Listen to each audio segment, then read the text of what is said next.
What's a good word, everyone? It's your boy DKB here. I just want to say thanks for all the support. The channel's been steadily growing, and the number you see below, you can drop a text, shoot a voicemail, any ideas, topics, collabs, etc. you guys want to see. I'll include them in future videos and live streams, and I'll catch you again. Be easy. What's a good word, Jets fans? It's your boy DKB here. And with day 2 officially in the books, Aaron Glenn and Darren Muji decided to draft tight end and cornerback to round things out on day 2, where Mason Taylor and Azareye'h Thomas were the picks there. And in Mason Taylor's case, I love the guy, right? Obviously, we've talked about legacy picks, him and RJ Mickens, for quite some time, and we'll see if Mickens ends up being one of the other later selections tomorrow.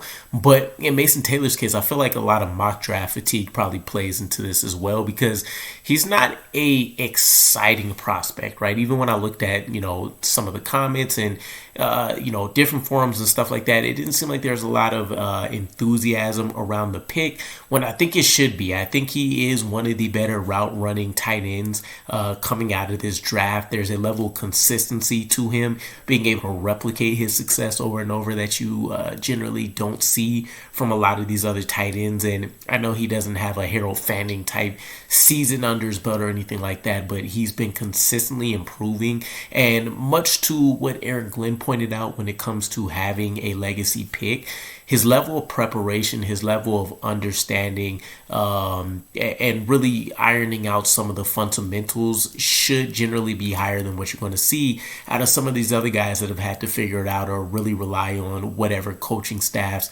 were in front of them at their destinations to help them out. So I think he'll continue to have a strong pick. And one of the other things, again, I won't go against what Steve Hayden and Jeff Blasco decide to do when it comes to tight end. I think their resume speaks for itself when it comes to being able to develop some guys up. So with Mason Taylor being a consistent, proven guy that I think can have a solid impact in year 1, but still also showing the upside of somebody between his athleticism and just the skill set to continue to improve in as a blocker, both in pass protection and in the run game, and as a receiver still offers a lot of the ability of what you can expect out of most of the upper echelon tight ends. So this is a guy that, when it's all said and done, could be that consistent 700 to 900 yard producer. Of course, being able to be out there and be a strong safety net option. So absolutely love it.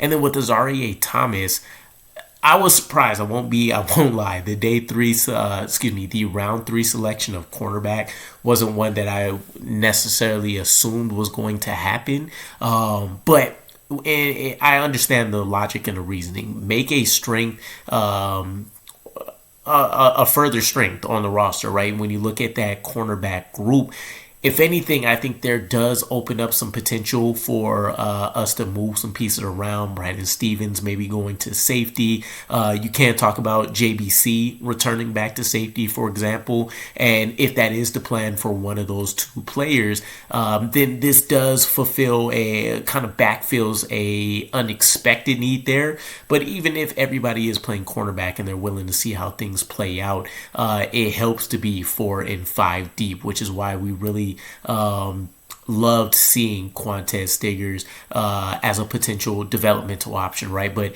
it's what really attracted us to someone like Brandon Echols for a guy that can come in and be a spot starter. So Azareye'h has the opportunity to potentially challenge, I guess, for somewhat of a starting role. But he really gets to just iron out a lot of these kinks in his game when it comes to being able to utilize that length, bump and run, playing in phase, but more specifically, definitely his ability to go out there and read zone concepts and make plays on the ball, because he's not going to be much of a playmaker right now. I think he's just, I don't want to put shutdown corner out there, right? But he's one that definitely is more comfortable playing in man coverage with his back to the ball and just looking to shut down plays. So we'll see how that pans out. But on day 3, with 5 picks remaining, it's still pretty easy to read the board and see the Jets, or read the roster and see that the Jets still need defensive tackle help. We need wide receiver reinforcements.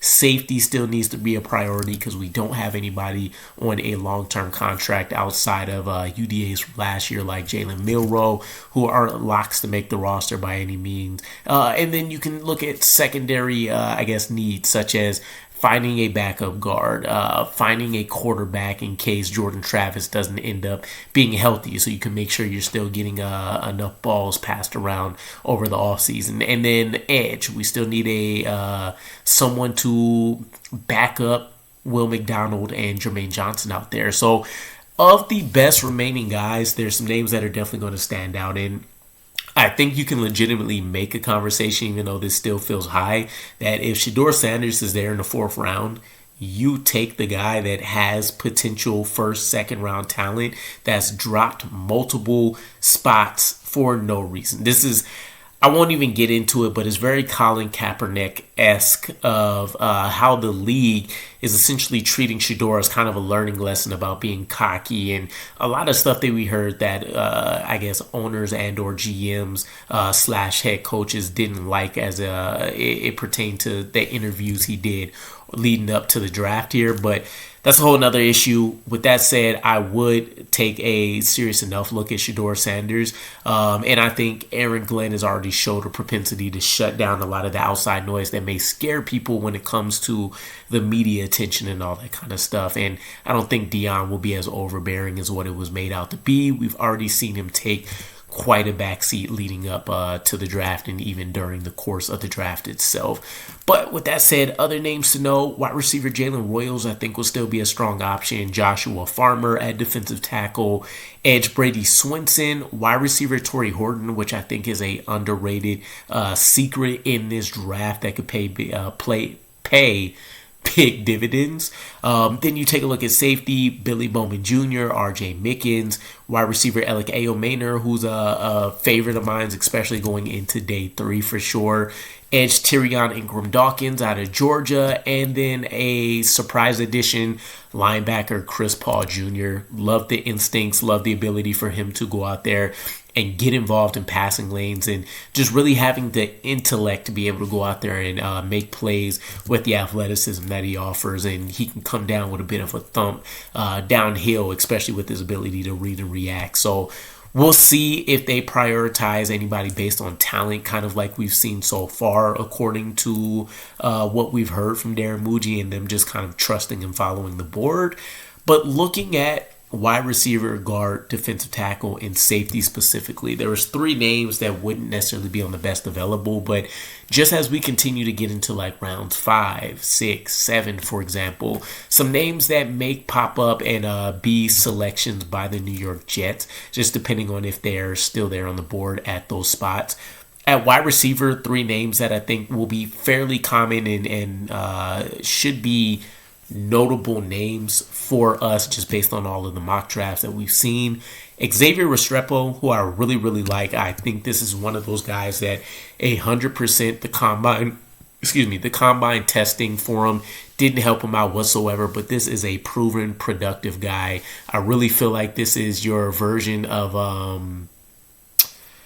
I just had the name in mind. I feel like it was another Miami wide receiver, but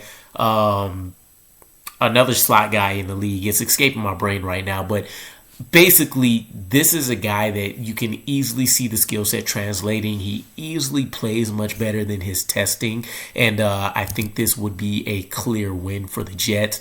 Other names though: Nick Nash, Mac guy, I believe, off the top of my head, San Juan Diego State.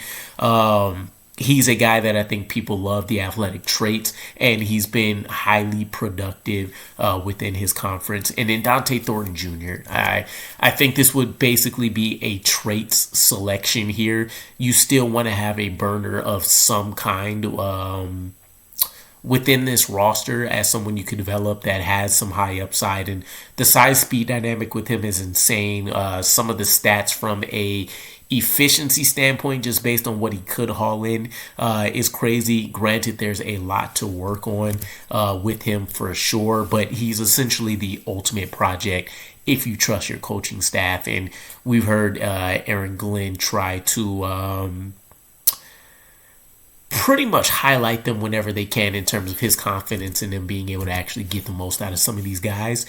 At guard, I think there's going to be names like Jackson Slater, Garrett Dellinger, Xavier Truce that you can hone in on and would be some prime candidates here. Connor Colby was a name that I came across a lot as well when it came to the mock draft, based on versatility and kind of how you can utilize him. But if they want somebody that has a little versatility to them, but primarily is locked in at one role, it can do something at a high level. I think each of these guys bring a level of run blocking nastiness to them, but also some power in the hands, at least some ability to not be overly worried about pass protection with them. And they offer some of the athletic traits that can hide some issues where you can even make the argument maybe you can throw them out in an emergency to tackle. So plenty of high upside guys, with guys that shouldn't necessarily have to see the field a ton either, while you try to figure out how to improve their game rapidly. At defensive tackle, I went with all big boys here, and I think these all offer a size athleticism dynamic. I think all of these guys also have some crazy wingspans in plenty cases, but the arm length is going to be a plus, and you've seen enough on tape to where they are forcing double teams, and they all have enough wiggle in order to be able to get past some of that and move the pocket as well. Favorites that come to mind: Deion Walker, Jay Toya out of UCLA, and then Yaya Black is another name, and he's kind of a freak, 6'6", almost 330, 340-ish pound guy, and same arm length with him. So names to know. And then finally, as safety, I want an enforcer on the back end. I want that guy that you 100% are trying to, if you're coming across the middle or you're catching stuff out of the flats, you aren't focusing on the ball 100% of the time because you're trying to keep an eye on how quick or what angle this person is taking to come and try to lay you flat on your back, and it's causing you to drop balls or it's causing you to make mistakes, maybe some forced fumbles, different things like that. Keaton Crawford out of Nevada, I like as an underrated guy. Hunter Waller brings a lot to like as well as a Big Ten DB. I believe led the Big Ten in terms of solo tackles, but also led his team over the course of the last couple of years. And tackles aren't everything. In fact, I tend to not like those more often than not. But in the context of things, there's always a place for most of the metrics that are going to come up. And for Hunter, I think, if I remember correctly, Hunter is out of Wisconsin. There's not going to be a premier defensive lineman that you're seeing from them, edge guy, or even linebacker necessarily that you're talking about as a top 10 type guy. That's going to take a ton of attention away. So I love the fact that he's going to be involved in plays. He's going to be capable of making them. And he is going to be one of the guys that honestly you tend to focus in on if you're watching that defense.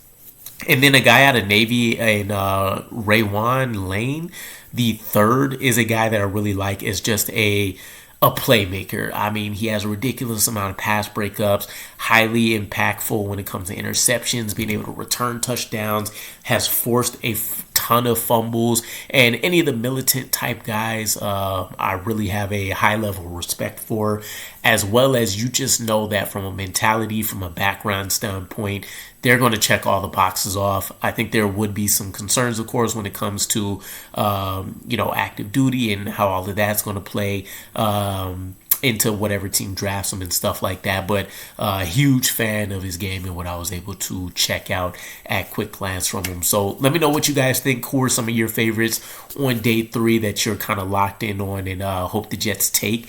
If I had to put my finger on it, I would imagine that there's going to kind of be a back and forth in between offense and defensive picks. So I assume that we'll probably go wide receiver next, in which case I'm still hoping Alec Ayomaner ends up being that guy for us, or Jalen Royals. I'm extremely comfortable with either one. And then at that point, if it goes wide receiver, I would assume defensive tackle is definitely the next. And then you probably see safety, wide receiver, DT, safety, and then I would probably say guard, and then maybe another tight end. I feel like we probably double dip somewhere, but maybe a potential wide receiver. But again, let me know what you guys think. What are your thoughts? Who are you locked into? Who do you like? If someone from my list intrigues you, and I'll catch you guys again. Peace.